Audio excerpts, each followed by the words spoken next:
Motorola RAZR Plus 2023. We're gonna pretend the screen didn't just fall off right out of the box for now. And in the Moto RAZR Plus, we have, well, the obvious gigantic 3.6-inch front screen that's falling off. This front screen has a variable refresh rate up to 144 Hertz, which is insane for essentially an auxiliary screen. Once we open it up, we have a 6.9-inch 165 Hertz screen. Keep in mind, it will only get up to 165 Hertz with compatible games. This is an LTPO screen, so it can drop down all the way to 1 Hertz when not in use. Pretty cool. Oh yeah, the phone folds in half. You've seen this. It's not really new anymore, okay? But it's still fun. We are running Android 13 on a Snapdragon 8 Plus Gen 1. Technically a last generation chip, but 99% of people won't even notice. We have 8 gigs of RAM and 256 gigabytes of storage. We got the fingerprint scanner on the side, which is where it should be. We have 2 huge camera bumps housing a 12 megapixel main and a 13 megapixel ultra wide camera. And yes, you can use the giant viewfinder, and we'll get to that in a bit. On the front, we have a 32 megapixel selfie camera. And finally, we have a 3800 milliamp hour battery with 30 watt charging and 5 watt wireless charging. So I'll be comparing some parts of this to my favorite flip phone, the Galaxy Z Flip 4. Review for that phone in the description below. Check that out. It's pretty good. It's pretty good. All right, so some things I really like about this phone. First of all, the gigantic screen on the front is kind of the whole point of the phone. You could potentially use just the front screen and never actually open your phone, like almost ever. Just about anything you can do with the phone open, you can do with the phone closed. Checking your notifications, turning on Bluetooth, TikTok, emails, you can do it all. It even comes with some cute little games that only work on the front screen.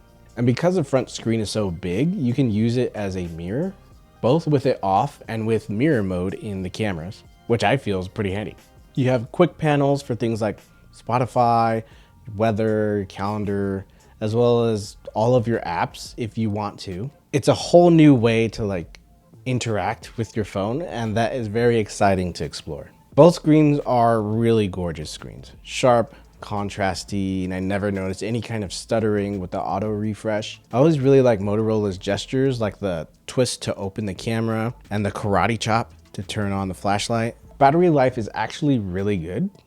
One last thing about the screen. A lot of people are gonna like this actually. The crease in the middle here is almost non-existent. It's definitely not as prominent and deep as the Z Flip 4. Now for the cameras, they are all right. Nothing amazing here.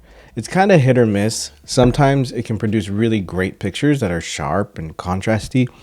Most of the time, colors are muted and exposure is too high. Colors tend to be washed out, especially my skin being a person of color. Expect your selfies to be very gray. The selfie camera is not great for a $1,000 phone, but it's okay because you never need to use it. The difference in sharpness between these two photos is staggering. Again, very sharp photos, but skin tones and most colors are washed out, which is typical Motorola cameras. They've never been great at this. Objects are decent, but again, exposure seems to run too high a lot of the time. These cameras need a few more f-stops, to be honest. Ultra wide is the same story as the main camera. Video is adequate in ideal conditions. There is no pro mode for video, so you'll get choppy exposure adjustments going from light to dark. Overall, cameras are okay. They're definitely not better than the Z Flip 4, in my opinion. Let me know what you think in the comments below. Okay, let's talk about it. Build quality. Okay, so I never mentioned this before, but in my Z Flip 4 video, this is a refurbished phone.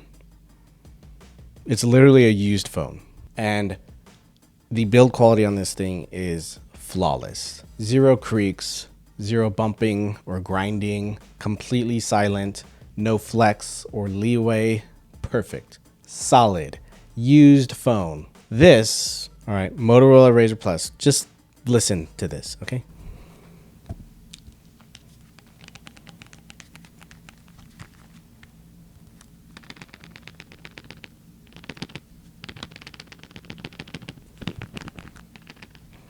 And for reference, this is the Galaxy Z Flip 4.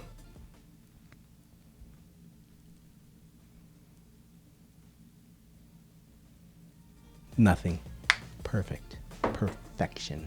So yeah, this particular RAZR Plus, it's not even close. All right, I'm bringing it out. Okay, this $300 OnePlus Nord N30 has better build quality than this $1,000 phone. Right, so that's the hinge. That's just the hinge. The screen that's falling off.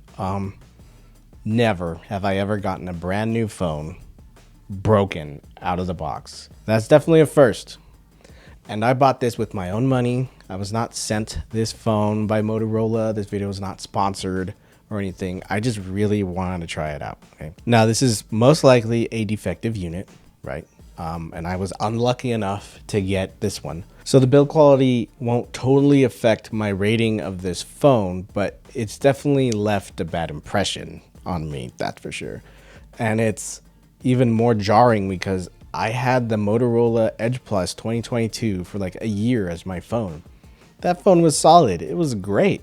So this is really surprising that this would come out of the factory and end up in someone's hands.